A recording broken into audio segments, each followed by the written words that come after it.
Hey, welcome to Integrative Preparedness. I'm Steve Smith. How are you all today? I want to talk today about kill zones. A couple of things before we get to that. First off, I've had just a slew. We have had a bunch of T-shirt orders in, and those are being prepared right now. There was one of you who asked me, either by email or message, excuse me, if you could have and I think it was an Integrative Preparedness shirt. It was either that or Stonemont.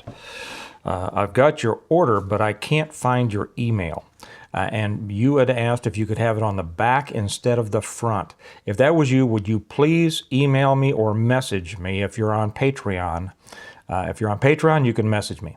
Otherwise, you can email me and let me know who you were. Which one of you asked for it on the back? I had it written down here, and I can't find it in the messages. I can't find it in the emails. As you may have known, have some problems with the old email provider, and so we've switched over to Integrative Preparedness at gmail.com. That's where you might want to send it because their stuff works. Okay, and yes, any of you who want who order T-shirts. Ordering information is down in the information box, as is and I've just got the latest shipment in from Amazon on the books. If you want the books, the information is down there too. Okay, I want to get right to a very meaningful patch. Some of you know that it's a thing in law enforcement that we trade patches. I'm putting together a patch board to put up somewhere back here because I've had just so many of the guys out there sending me patches from their departments. And I said, because I've had people ask, how about corrections officers? How about firefighters? How about military? Yes, you bet. Everybody who was in the business of going to the trouble when there's trouble, yeah. You guys are all a part of the family, and I got a very special one in the mail that I just picked up yesterday. I want to read a little bit of her letter, and as a matter of fact, I'm even going to tell you who it's from. It's from Cynthia over at Roots, Rocks, and Feathers, and if you don't watch her channel, I watch her. She's a thinker. If you don't watch her, I think you'll like her. I like her a lot. And she gets down to the nitty gritty. Okay. Okay. She wrote me a nice letter here, and she said this is about her husband when he served at Wright-Patterson Air Force Base. He was with the 4950th Test Wing, and I'm sorry if I said that wrong. I'm not up to mill speak. I know things like 101st, 82nd, stuff like that. I don't know when it gets to be longer letters. 4950th Test Wing maintaining telemetry for the area aircraft, the Advanced Range Instrumentation aircraft, where the number 328 plane went down in Maryland during a training flight on May 6, 1981. A flight in which he was supposed to, that's her husband, was supposed to do a ride-along but had more pressing duties that day. All 21 aboard were killed, including 2 wives who were going along to see what their husbands did that day. That's something that we don't give enough thought to and credit to, and that are the family members of those who served, whether it be in military or law enforcement or fire service or any of these.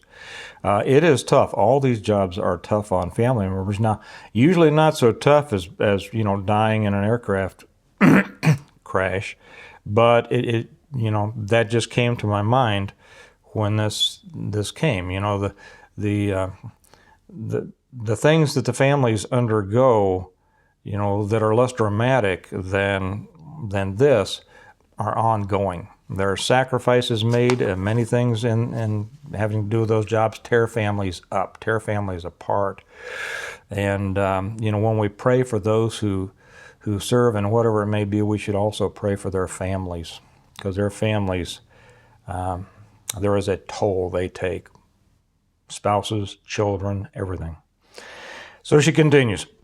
The crash of 328 was, sadly, the most memorable event in our time there, as I was sitting and talking with the youngest airman on that flight at the bowling alley the night before it happened. The next day, Randy was gone with the rest, just shy of his 20th birthday. This is a link to the memorial at the Air Force Museum in Dayton that shows a photo of the area aircraft, a big Snoopy-nosed plane with a huge telemetry dish on the nose. And she put the link down here. I'll put this link on the Patreon channel when I put this up there. She says, hopefully this patch, and she sent me, this is a patch off her husband's uniform, Master Sergeant, now retired. She says, hopefully this patch can find a spot somewhere on your board. It certainly will. But if not, please keep it in remembrance, and it will go, but it will be in remembrance of those we lost that day, and the sacrifices made by those who may not have been at the front lines of war, but were invaluable in support of numerous missions. God bless, Cynthia. Oh, God bless you, Cynthia, and God bless all those who serve in all the different capacities, all of which take their toll. You know, it's easy it's easy to think about and talk about those on the front lines, those of us who maybe went out every day and, you know, did whatever. But just like in the military, now, civilian and law enforcement is not nearly as support heavy as military, but in the military, what do they say? There's 8 or 9 or however many support people behind every person on the ground or every person involved in direct combat. It's not quite that, well, it's not nearly that much in law enforcement. Well, at least in local law enforcement. Probably is in federal law enforcement, for all I know. But yes, everybody who serves deserves to be thought of, supported, prayed for, you know, if they're doing it right. I don't support those who don't do it right, but I certainly those who do, and I know that your husband did, and we'll think about, we will remember those people on that flight. So thank you again. I'm going to show this one more time. Thank you. That's going to have a spot on the board. Okay. Kill zones. So we had another shooting down in Dallas. This is taken from CNN. I don't care, or they get some of the, you know, as long as we stick with the facts and don't get into opinion, we're good. Man who allegedly shot and killed two Dallas hospital employees, was in the building to watch his child's birth. Now, this is one dirtbag beyond dirtbagdom, and I'll read a little bit on here, and then, of course, I'm going to talk about it. And I'm going to talk about, it's just going to be another of the latest examples that there is no safe place, that you are responsible for your own safety everywhere you go. Some of you know that I worked in hospital security for a long time, and so I'm going to share a little bit of my insights there as well.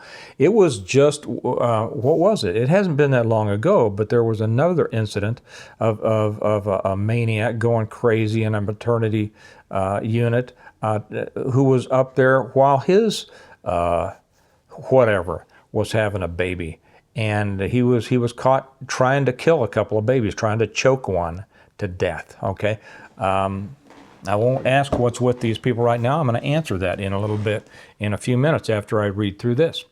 Okay, the man who allegedly shot and killed 2 employees in the maternity ward of a Dallas hospital was in the building to attend the birth of his child, authorities say. Nestor Hernandez, 30, was arrested on Saturday. Let me go down here and see if we have a picture of Mr. Hernandez. We got a picture of him somewhere. May not be in this. And if it's not in this one, I will also post a video or a link to it so that you can see what this dirtbag looks like.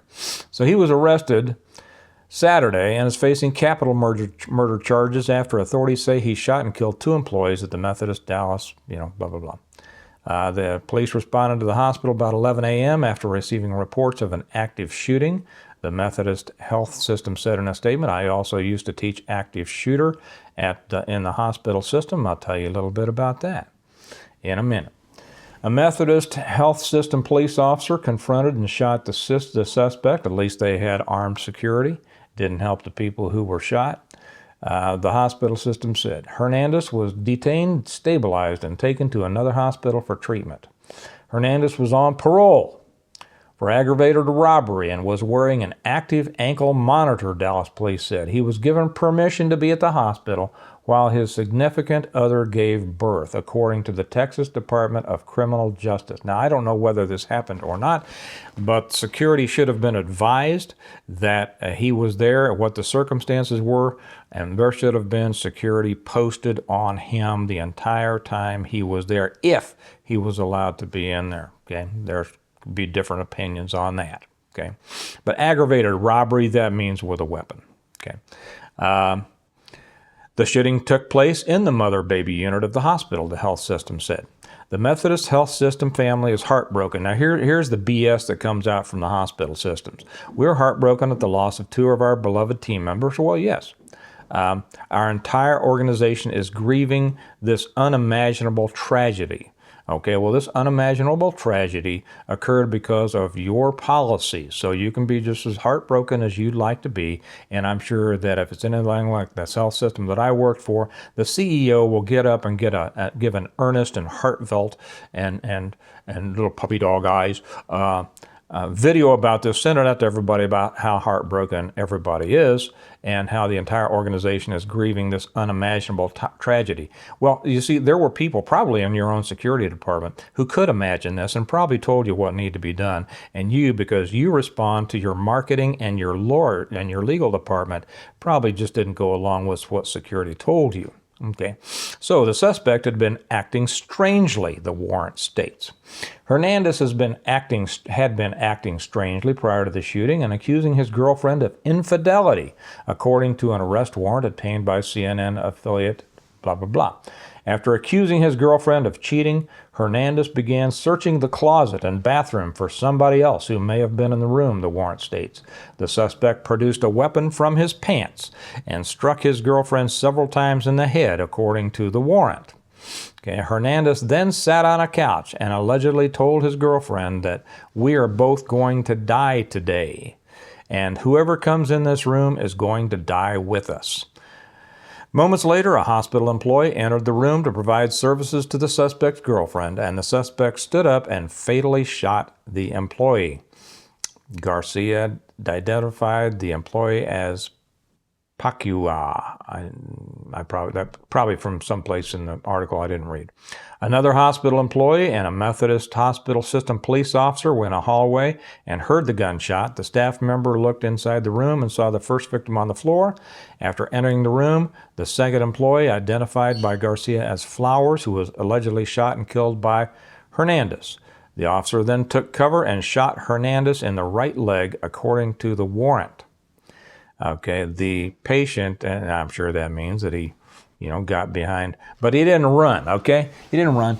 He took cover, got behind a door jamb or something, who knows what, and shot him, okay? Did he wait for backup? No. Did he wait for the police department? No. Did he wait for 15 other guys to come around or discuss what he ought to do? No. He shot him, okay? The patient whom Hernandez assaulted before shooting the employee has been treated for their injuries, blah, blah, blah. There was a newborn child in the room at the time, was not injured. Okay, let's say here. Abhorrent failure of justice system, the chief says. The medical system leadership said in a separate statement that safety on Methodist health campuses is of paramount concern and is evaluated on an ongoing basis and anytime an issue occurs. In response to the attack, police staffing will be increased on campus out of an abundance of caution. I just love that. That is the most ridiculous phrase that's come out. I think it almost started as a joke. Do you remember when people used to say out of an abundance of caution? Yeah, and everybody started laughing, and now they actually use it as if they're serious. Okay, the hospital had recently installed new camera systems. Oh, that helped. Strengthened physical security measures. That helped, apparently, and held active shooter training for employees. I used to teach that. Let me talk to you about that in just a minute. Garcia called the attack a tragedy and an abhorrent failure of our criminal justice system. Yeah, I'd say probably so. This is unacceptable, said Dr. Serena Bumpus, CEO of the Texas Nurses Association. No person should fear for their life for merely going to work, especially a nurse or healthcare worker who's passionate. Well, first off, no person should fear for their life for going to work. Listen, people should fear for their life everywhere they go all the time. Okay, this idea that there is a presumption of safety, that everybody has a right to be safe, is ridiculous. The world has never been so that people have a right to be safe or could assume safety, although some, as a result of their ignorance of the world, seem to think that there is. And if I'm putting this fairly plainly, I'm doing it to those who don't quite understand this. And what about this especially nurse or healthcare worker? What makes them more special than anyone else? Now, many of my good friends are nurses and healthcare workers. I'm not putting them down. But this is like saying especially a police officer or especially a whatever. Everybody, first off, nobody has a right to seem that they're safe. Secondly, everybody has a responsibility for their own safety. Now, I understand in this that they come and they have this presumption of safety working in a healthcare system that has apparently armed security. That's a lot more than a lot of places have. A lot of hospitals have unarmed security, which is just ridiculous. But those places, and I worked for one, they thought we were unarmed. Wink. And some probably were. These places feel that paying the insurance for the death of a security officer is a lot cheaper than risking the liability of arming their officers. Okay, so she says, no person should fear for their life for merely going to work, especially a nurse or healthcare worker whose passion is to help others heal. We hope our legislators understand that we need to protect our healthcare workers. Well, okay, you know what they're going to do? They're not going to tighten up their security. What they're going to do is they're going to pass a law making it, I don't know, what, a hate crime with, additional charges for killing a healthcare worker. That doesn't solve anything. That's not what the problem is. Okay, as most of you out there already understand, that no weapons zones or no gun zones are nothing but invitations for people to come in and shoot the place up, okay? It's no secret that most of the mass shootings or most of the active shootings occur at no-gun zones. That is so obvious that I know that I don't even have to say this, and half of you are probably, we know, Steve, we know. I know you know. I know. We all know that. Everybody knows that, except the people who write the policies for these places. And the policies in these places, whether it's a hospital, maybe I'll talk about the system I was with here in a minute, whether it's a hospital system, a school system, a whatever, okay? These places are run by people who are so divorced from reality that they're unable to make informed decisions concerning how to secure their places, okay? They're scared of guns. They don't know about guns. They don't understand it. They think that the guns are the problem instead of the people being the problem. There's not much you can do to deal with this because this is so ingrained in people, except people need to start making more noise about this because they really are kill zones, kill me zones. When you walk into a place, when a bad guy goes into a place, or when, in the case of these hospital situations, they know that that guns aren't allowed in there. Now, they don't realize how many guns actually are in these places, but very often the places don't provide the armed security or enough security. In this case, information about this guy who was visiting, they should have had. Probably what they had, if they knew this guy was in there, and there were problems, and he had his bracelet on, and maybe the police or whoever did advise hospital security that he was there. I don't know. I don't know what the laws are in that. in that jurisdiction as to whether they're legally able to pass that information on. If they didn't, it's a shame. If they did, probably what happened is a memo was sent out to the security department saying, this guy will be visiting, keep a close eye on this area. Well, okay, keeping a close eye, unless you're glued to the guy, it doesn't help. It didn't help in this situation. Now, what in this situation could have kept this from happening? Other than keeping the guy totally out of the building, okay, or having metal detectors at the doors. He couldn't have gotten a gun in if it had been wanded, or passed through a metal detector, whatever. I'm not going to get into the details of that. If a place takes the responsibility, it's the law here in Kansas, probably other places, that if you have a no-gun rule, you are responsible for providing, one, a metal detection system that will not allow any guns into the facility, and providing armed security, because you have removed people's ability to defend themselves. Therefore, the institution assumes the responsibility for their safety. Okay, right. Well, people don't do that, and I used to tell the everybody in our hospital system, hey, there's more guns in here than you can imagine. They go, we know, we just have to make the policy that people can't have guns and all that. Let me tell you a little bit about hospital security. I worked, as many of you know, I worked for a major hospital system for quite a while, over 12 years, and the officers there were not armed. Now, what does that mean? Did that mean that none of them were armed? No. What it means is that they weren't formally armed and nobody knew they were armed. This may come as a big surprise to people who may be watching this who knew me at the time. A lot of us were former police officers, retired police officers such as that. We knew what kind of craziness went on in there. Okay? Now, nobody... I got to stop myself here because there's still active duty people over there that I don't want to, get in a trick bag. So I am going to stop right here. That's all I'm going to say. What I will say is, the smart ones, if they didn't carry, knew where guns were pretty quick. They knew who in the hospital had guns. Okay? I'll just leave it right there. Now, as far as active shooter training, I used to run programs for that in our hospital system. The training was ridiculous. It was the old run, hide, and fight, right?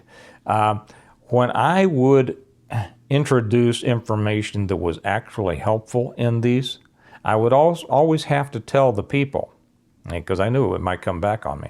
I'd say, this is not a part of the formal system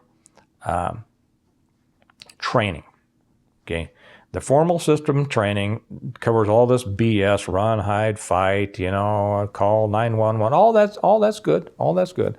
But then I would start to train. I would start to instruct them on what you really have to do to survive an active shooter. The reasons that these organizations provide active shooter training is only one reason. They want everybody to think that they care. It's about liability, so that they're able to show when a big lawsuit comes their way that we have provided active shooter training, blah, blah, blah. Want to see our records? Here's all the active shooter training that we've given everybody about this. So we've done everything that we can.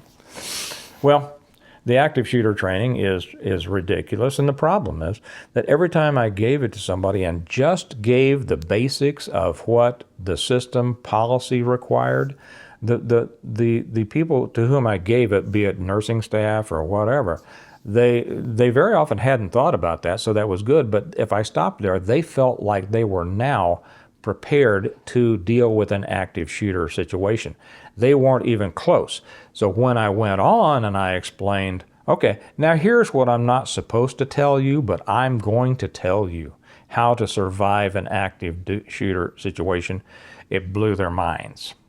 And then, depending on the extent to which they were able to accept what I told them, and later on, if they had to act on it, then they were coming closer. I won't say anybody has ever, unless you've been in these situations, I won't say that they were ready to survive or to react properly, because that's up to the individual. There's a lot of mental and emotional situations, going on in there. But at least they were closer. The whole point of this, and that any place with a no guns sign, any place, it's a come in here, bad guy. We don't allow guns, but, since bad guys don't obey laws, nobody in here is going to be prepared to stop you, except for our few armed officers, maybe if we have armed officers. And like I say, ours were not. It was a matter, if there was an active shooter, they were going to call the police department, and the police department could take many, many minutes to get there. You know how many people can die in an active shooter situation in many, many minutes? Many, many. The reason that this was brought to a conclusion, because there just happened to be a security officer. They call him a police officer. Maybe they are commissioned down there. Different places have different rules. He just happened to be in the hallway, heard the gunshots, went to the door, saw two people shot, and shot the guy. Excellent. That's probably, short of not having this happen at all, that was probably the best possible response scenario you can imagine. So security needs to be tightened up in certain situations. We can't make schools and hospitals jails. We can't make them prisons. I worked there during the first big scare when people weren't allowed in at all. Yeah, it was, you know what I'm talking about. Yeah, the place was very, very safe then. Very safe. And also people died alone. Okay, people, older people, younger people, all sorts of people. You can't imagine how many people died alone because their family members, their loved ones, their spouses of 40 years, 50 years, their kids, their grandchildren weren't allowed to be there with them. It was a secure place, and it was a horrible place. The answer to this, there is no answer except be prepared always to provide for your own safety. You are responsible for your safety and your security. But more than that, people need to start making a lot more noise about these so-called gun-free zones. They're not gun-free at all, as we see when an active shooter goes in with a gun and starts killing people. Okay, but whether this will change or not, who knows? There are just too many people in this world, too many people in our society that don't want to take responsibility for their own safety, who don't want to carry a gun, who don't want to believe that they live in a world that's necessary. All these things, just like the one that I made the other day about carrying.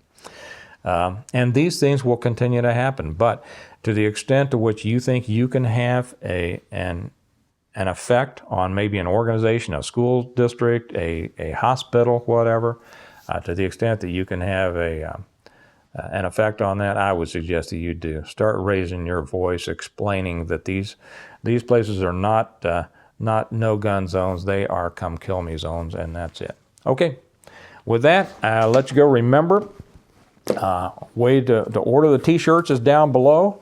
The way to order my books, the Stonemont series, is down below, either from Amazon or from me.